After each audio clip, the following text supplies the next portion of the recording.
Guys, तो आज हम एक न्यू वीडियो स्टार्ट कर रहे हैं जिसके अंदर आज हम वायरोलॉजी के आगे के वायरस कंप्लीट करेंगे। वैसे तो हमने बहुत सारे वायरस कंप्लीट कर दिए हैं, तो आज हम रोटा वायरस और एक और रेप्डो वायरस कंप्लीट करने वाले हैं। और दोनों ही बहुत ज़्यादा ही इंपॉर्टेंट है और दोनों ही बहुत ज़्यादा पेपर में पूछे जाते हैं। तो आज हम ये कंप्लीट करेंगे। पर इससे पहले अगर आपने वीडियो पे आपने और वीडियोस नहीं देखी है, मतलब इस चैनल पे अगर आपने और वीडियोस नहीं देखी है वायरस से रिलेटेड, तो आप देख सकते हो। हमने एक इंट्रोडक्शन टू वायरोलॉजी करके भी एक वीडियो लाई थी मैं, और उसमें इन वायरसेस को पढ़ना, मेमोराइज करना बहुत ज़्यादा इजी हो गया था आफ्टर दैट वीडियो। तो आप वो वीडियो भी देख सकते हो, ठीक है। अगर हो सकेगा तो मैं कमेंट सेक्शन में नहीं, डिस्क्रिप्शन में मैं उसकी लिंक डाल दूंगी, ठीक है। स्टार्ट करते हैं हम रोटा वायरस से, ठीक है। तो रोटा वायरस एक डबल स्ट्रैंडेड आरएनए वायरस है, डबल स्ट्रैंडेड आरएनए वायरस, ठीक है। अब रोटा वायरस जो होता है वो मोस्ट कॉमन जो कॉज ऑफ होता है सीवियर गैस्ट्रोएंटराइटिस इन यंग चिल्ड्रन, ठीक है। तो ये जो रोटा वायरस होता है वो क्या कॉज करता है, तो ये यंग बच्चों में गैस्ट्रोएंटराइटिस कॉज करता है, ठीक है। गैस्ट्रोएंटराइटिस कॉज करता है, तो इससे आपको समझ आ रहा होगा कि इसका ट्रांसमिशन क्या है। तो इसका फीको ओरल ट्रांसमिशन होता है, मतलब ये हमारे बॉडी में फीको ओरल रूट से हमारी बॉडी में आ सकता है, ठीक है।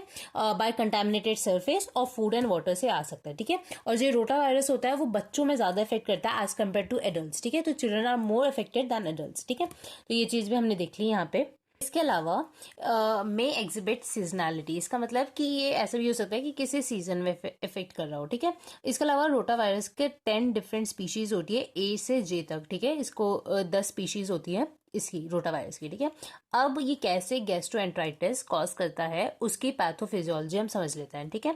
सबसे पहले पैथोफिजियोलॉजी में एक जो टर्म है ये जो है हाईली कंटीजियस होता है, और इसका इंक्यूबेशन पीरियड होता है 24 से 72 hours, very short incubation period, मतलब 2 से 3 दिन में ही आपको सिम्टम्स दिख जाएंगे, ठीक है। अब जो रोटा वायरस होता है वो क्या करता है, वो हमारे जो ब्रश बॉर्डर्ड एंजाइम होता है लाइक सुक्रेज, माल्टेज और लैक्टेज, उनकी क्वांटिटी पहले तो बॉडी में कम कर देता है, ठीक है। तो ब्रश बॉर्डर्ड एंजाइम की क्वांटिटी, सुक्रेज, माल्टेज, लैक्टेज, इनकी क्वांटिटी कम कर देता है, जिसकी वजह से क्या होता है, बॉडी के अंदर बिल्डअप बढ़ने लग जाता है ऑफ ग्लूकोज कंटेंट, ठीक है। बिल्डअप होने लग जाता है ग्लूकोज कंटेंट का, so draws water lead to osmotic diarrhoea. इसकी वजह से क्या हुआ, अब देखो, सुक्रेज, माल्टेज, लैक्टेज क्या करेगा, ग्लूकोज को तोड़ेगा, लेकिन अब ये इनकी डेफिशिएंसी है या ये एंजाइम्स कम है, इसकी वजह से क्या होगा, लूमन में ग्लूकोज रहेगा। अब जो ग्लूकोज होता है वो ऑस्मोटिकली एक्टिव होता है, जिसकी वजह से जो वाटर होगा वो भी ड्रॉन बैक कर जाएगा इन द ल्यूमन, जिसकी वजह से जो डायरिया होगा वो हमें डायरिया हो जाएगा, जिसको कहते हैं ऑस्मोटिक डायरिया,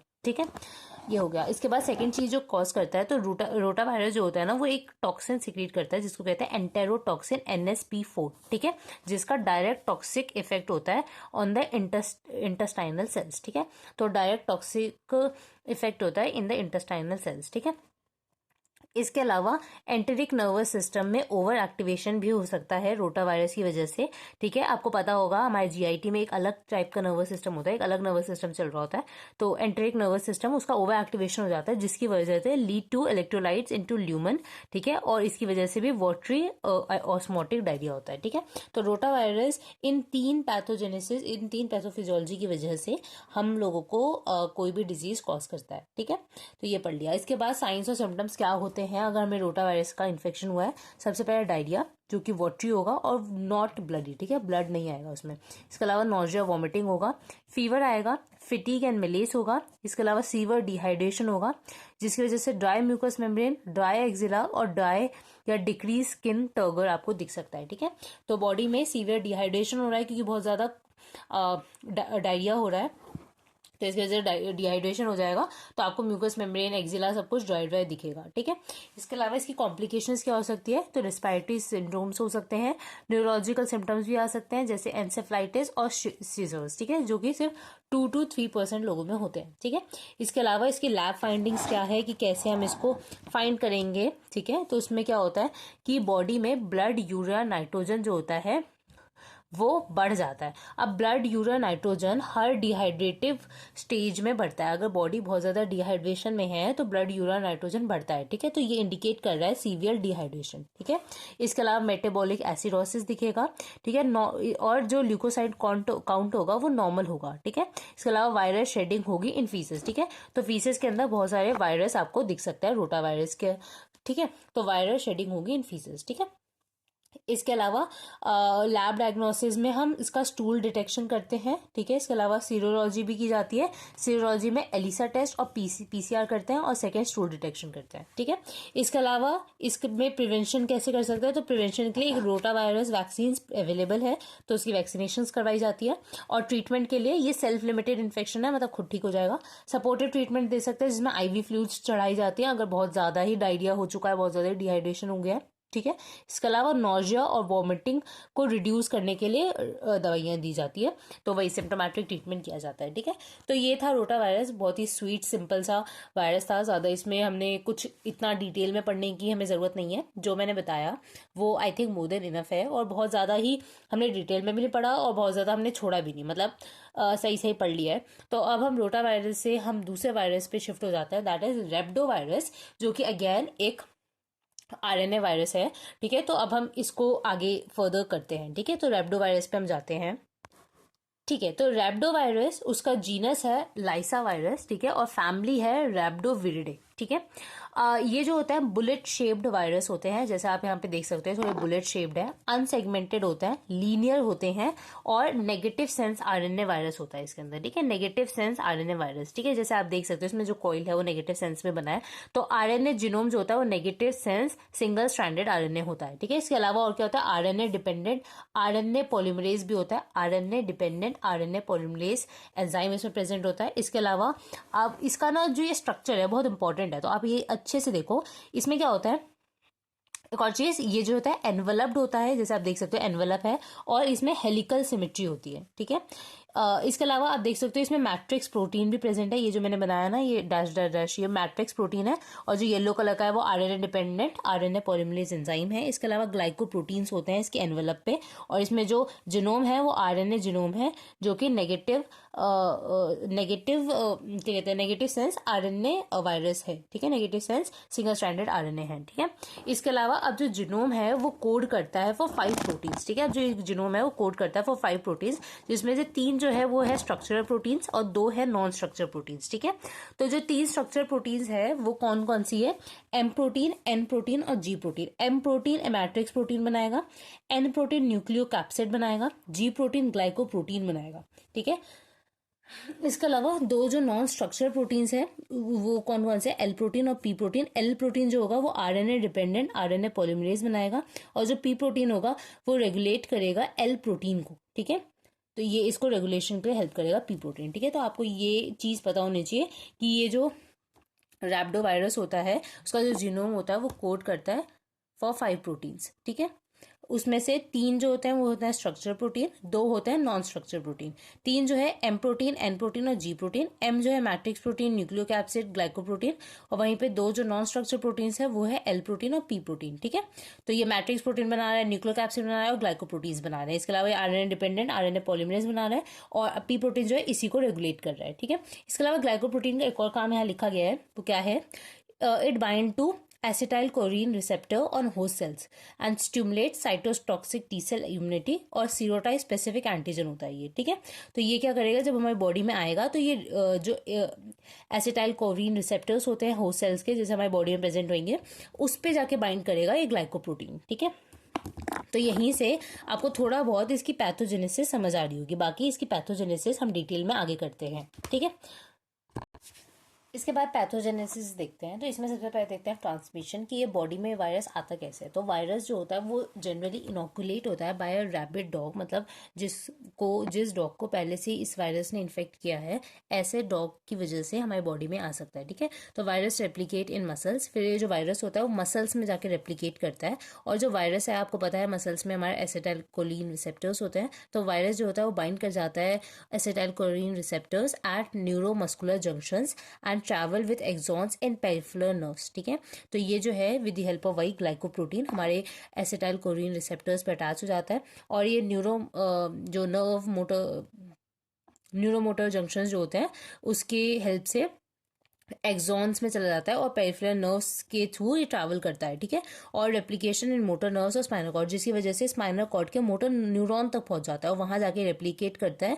और and local dorsal root ganglion and rapid ascent to brain, और बहुत जल्दी एसेंट कर जाता है ब्रेन की तरफ, ठीक है। तो आप देख सकते हो पहले मसल, जैसे आप ये एग्जाम्पल याद कर सकते हो, जैसे ये एक लेग है, ठीक है। तो जो डॉग है उसने लेग पे कट किया, तो ये लेग की मसल्स है, यहाँ पे सबसे पहले रेप्लिकेट करेगी। उसके बाद ये वहाँ पे वही एसिटाइल कोलिन रिसेप्टर्स पे बाइंड हो जाएगी, जिसकी वजह से इसको पूरा गाइड मिल जाएगा, जिससे ये नर्व्स के थ्रू ट्रैवल करके ये हमारे स्पाइनल कॉर्ड में पहुंच जाएगी और स्पाइनल कॉर्ड में भी रेप्लिकेट करेगी और फिर वहाँ से बहुत जल्दी एसेंड कर जाती है टुवर्ड्स ब्रेन, ठीक है। तो ये ब्रेन में चली जाती है जहाँ पे ये न्यूरोनल डिसफंक्शन कॉज करती है। एक मिनट, मेरा पेन नहीं चल रहा है।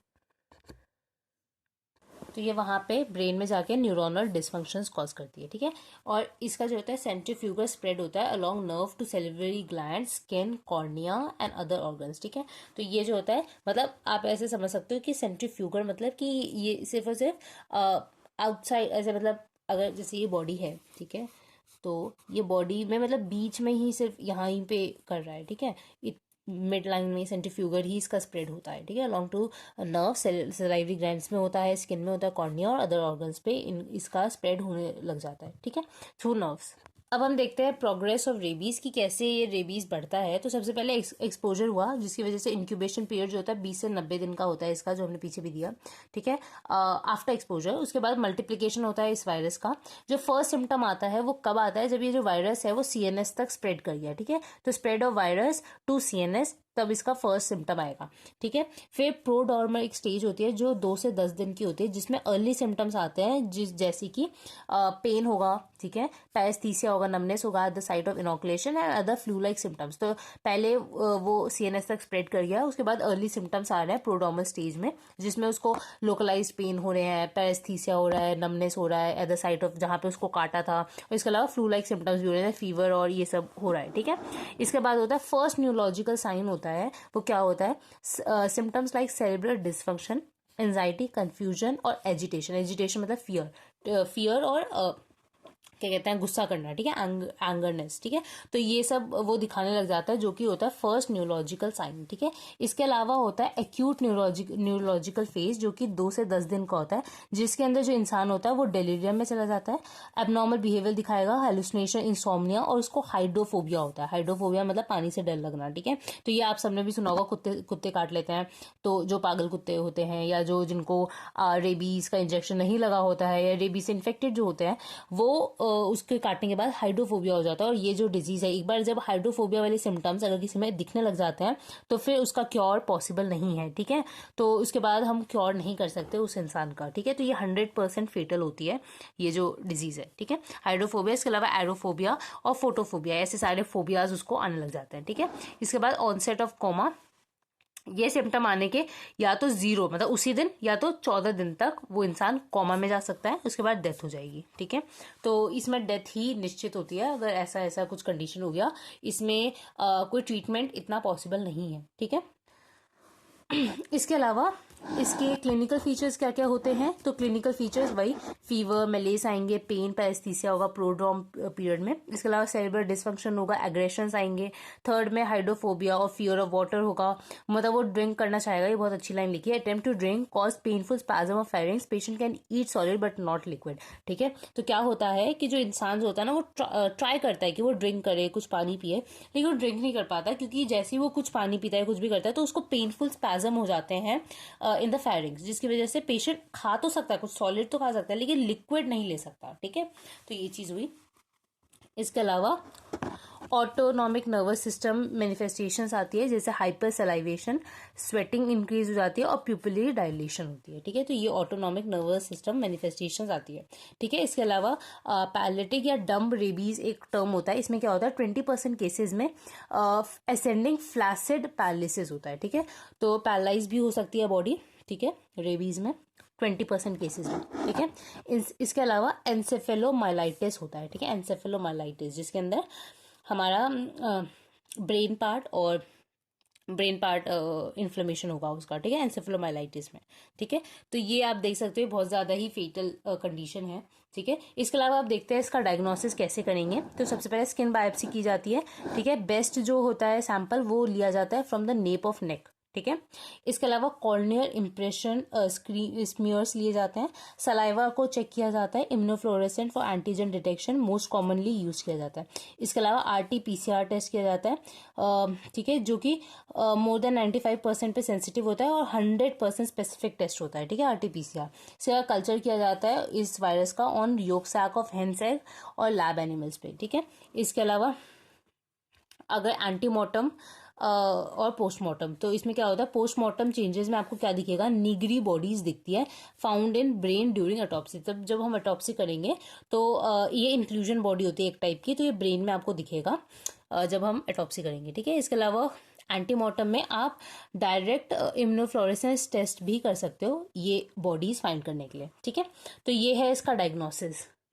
इसके बाद इसका ट्रीटमेंट क्या है, तो इसका कोई भी ट्रीटमेंट नहीं है। No treatment invariably fatal but it can be preventable after injection, ठीक है। तो अगर पोस्ट एक्सपोजर है तो आपको वुंड का ट्रीटमेंट करना है। Copiously wash with water along with antiseptic for 15 minutes. इसके अलावा रेबीज इम्यूनोग्लोबिन भी दिया जाता है। मतलब पोस्ट एक्सपोजर मतलब कि आपका अब उसने काट लिया, ठीक है, और आपको पता चल गया कि ये इसका रेबीज का हो सकता है, रेबीज मुझे हो सकता है, तो आप क्या करोगे, वो जो वुंड है उसको अच्छे से धोगे, वहाँ एंटीसेप्टिक लगाओगे। इसके अलावा रेबीज इम्यूनोग्लोबिन इंजेक्शन दिए जाते हैं, RIG वो लगाते हैं, ठीक है। इसके अलावा प्री एक्सपोजर कि आप एक्सपोजर से पहले क्या कर सकते हो, ठीक है, तो इसमें भी इंजेक्शन लगाए जाते हैं, ठीक है। इसके अलावा डॉग बाइट में क्या फर्स्ट एड होता है, ठीक है, तो इसमें सबसे पहले वुंड को क्लीन किया जाता है, जिसको वाटर से अच्छे से धोते हैं। Normal saline iodine solution use किया जाता है। इसके अलावा डॉग बाइट का जो वुंड होता है शुड बी लेफ्ट ओपन, ठीक है, स्पेशली हैंडवुड और डिलेड प्रेजेंटेशन, ठीक है, कि अगर हैंड में वुंड है या जो प्रेजेंटेशन है कि काटा था लेकिन उसके 4 दिन बाद वहाँ पे रेडनेस और ऐसा कुछ भी प्रेजेंटेशन आ रही है, तो ऐसे वुंड्स को आपको ओपन छोड़ना है, ठीक है। इसके अलावा जनरली बाइट्स अगर बाइट होते हैं तो एडल्ट में वो एक्सट्रीमिटीज में किए जाते हैं और चिल्ड्रन में हेड और नेक के अराउंड किया जाता है, ठीक है। इसके अलावा रेबीज पोस्ट एक्सपोजर प्रोफिलेक्सिस, ठीक है, तो पोस्ट एक्सपोजर और प्री एक्सपोजर हम दोनों देखते हैं। तो पोस्ट एक्सपोजर में क्या होगा, मतलब अब हो गया एक्सपोजर तो आपको क्या करना चाहिए, तो एनिमल बाइट है तो आपको सबसे पहले एनालाइज करना है जो एनिमल का जो था वो अगर वाइल्ड एनिमल है या डोमेस्टिक एनिमल है। वाइल्ड एनिमल जैसे बैट, फॉक्स एक्सेट्रा, इन सबसे भी आपको फैल सकता है, तो उस एनिमल को आपको अवेलेबल रखना पड़ेगा फॉर टेस्टिंग। और अगर वो टेस्ट पॉजिटिव आता है, अगर उसमें आता है कि हाँ ये रेबीज से इन्फेक्टेड है, तब आपको पोस्ट एक्सपोजर प्रिफ्लेक्सिस, जिसको पेप भी कहते हैं शॉर्ट में, वो लेना पड़ेगा। लेकिन अगर वो एनिमल अवेलेबल नहीं है टेस्टिंग के लिए कि काटा, और हम हमेशा एनिमल को तो अपने पास रखेंगे नहीं ना जिसने आपको काटा है, तो फिर भी आपको ये प्रोफ्लेक्सिस लेना पड़ता है, पोस्ट एक्सपोजर प्रोफ्लेक्सिस, ठीक है।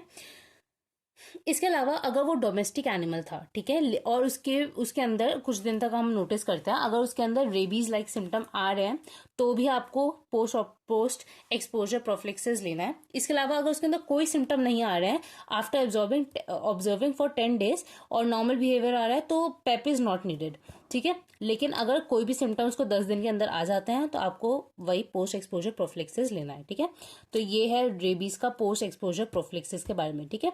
इसके अलावा suspicion of rabies is sufficient indication for post exposure prophylaxis, ठीक है। इसका मतलब क्या है, अगर आपको हल्का से भी सस्पिशन हो रहा है कि ये इस एनिमल में रेबीज का हो सकता है और इसने काटा है, तो आपको बिना मतलब इमीडिएटली आपको प्रोफ्लेक्सिस लेना है, ठीक है। इसके अलावा प्री एक्सपोजर क्या होता है कि आप उससे पहले अगर आपको नहीं हुआ है, नहीं काटा, तो आप बचाव के लिए क्या कर सकते हो, तो रेबीज इम्यूनोग्लोबिन दिए जाते हैं, should be given after test dose. पहले टेस्ट डोज दिया जाता है उसके बाद, ठीक है। अब डोज कितना होता है, 40 दिया जाता है, 40 IU पर kg अराउंड द वुंड, ठीक है, given with in 24 hours to 7 days, ठीक है। और इनएक्टिवेटेड किल्ड रेबीज वैक्सीन भी दिया जाता है which is given in intramuscularly on 0, मतलब 0, 3rd, 7th और 14th डे, ठीक ठीक है।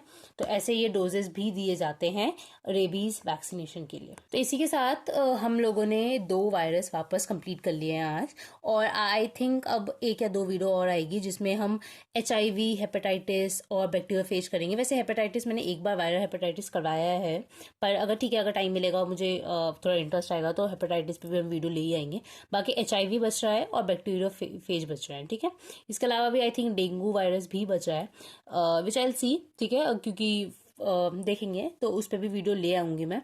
बाकी जो वीडियोस आ रही है, अगर आपको पसंद आ रही है तो प्लीज़ इसको लाइक करना, सब्सक्राइब करो चैनल को, बिकॉज इससे मोटिवेशन आता है कि भाई मुझे कोई तो है देखने वाला और मुझे बनानी है वीडियो। नहीं तो फिर ऐसा लगेगा कि कोई देखने आए तो बनाना है, कि मैं अपना ही पढ़ लेती हूँ ना, तो ऐसा फील होएगा। पर that's it for this video. अगर आपको पसंद आया, कुछ भी वैल्यू ऐड हुई आपकी लाइफ में इस वीडियो से, तो please consider subscribing this channel और शेयर भी करना अपने दोस्तों के साथ। तो that's it for this video guys, bye guys.